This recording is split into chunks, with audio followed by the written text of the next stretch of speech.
نوفل بن عبد مناف نے ایک کنویں کے بارے میں حضرت عبد المطلب سے تنازع کیا اور زبردستی اسے غصب کر لیا۔ عبد المطلب نے اپنی قوم کے کئی آدمیوں کے پاس جا کر اس کی شکایت کی اور اپنے چچا کے مقابلے میں مدد مانگی، مگر ان لوگوں نے اس سے انکار کیا اور کہا کہ ہم تمہارے اور تمہارے چچا کے درمیان میں نہیں پڑتے۔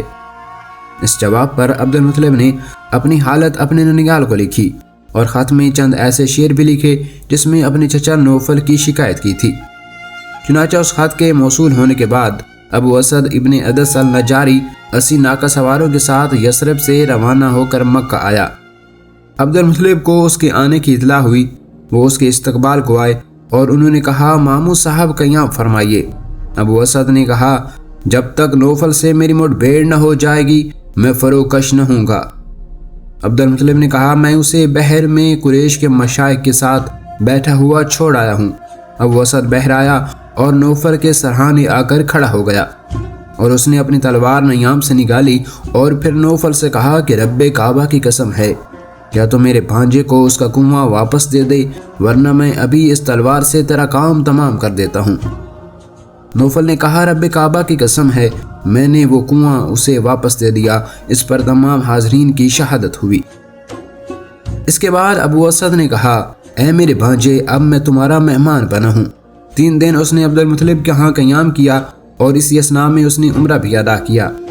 اس واقعے کے بیان میں عبد المطلب نے چند شعر کہے اور سمرہ بن عمیر ابو عمر الکنانی نے بھی چند شعر کہے۔ اس واقعے کا خود نوفل پر بھی اثر ہوا کہ اس نے تمام بنو عبد شمس سے بنو ہاشم کے خلاف ایک سمجھوتا کر لیا۔ تمام قریش میں عبد المطلب سب سے زیادہ فیاض، سب سے زیادہ بلند و بالا، سب سے زیادہ بردبار، سب سے زیادہ فیاض اور سب سے زیادہ ان مولکات سے دور رہنے والے شخص تھے جو لوگوں کی حالت و حیثیت بگاڑ دیا کرتے ہیں۔ کبھی ایسا اتفاق نہیں پیش آیا کہ کسی بادشاہ نے انہیں دیکھ کر ان کی تعظیم و تکریم نہ کی ہو اور ان کی سفارش نہ مانی ہو۔ وہ جب تک زندہ رہے قریش کے سردار بنے رہے۔ تو معزز ناظرین، متولی کعبہ کی آج کی قسط کے ساتھ اتنا ہی۔ مجھے امید ہے کہ آپ کو یہ پسند آئی ہوگی۔ اپنی رائے کا اظہار کمنٹ سیکشن میں دیجیے گا اور مزید ایسی ویڈیوز کے لیے ہمارے چینل کو سبسکرائب کر دیجیے گا اور اکبر حسن کو دیجیے گا اجازت۔ ملیں گے انشاءاللہ ایک نئی ویڈیو میں، تب تک کے لیے اللہ نگہبان۔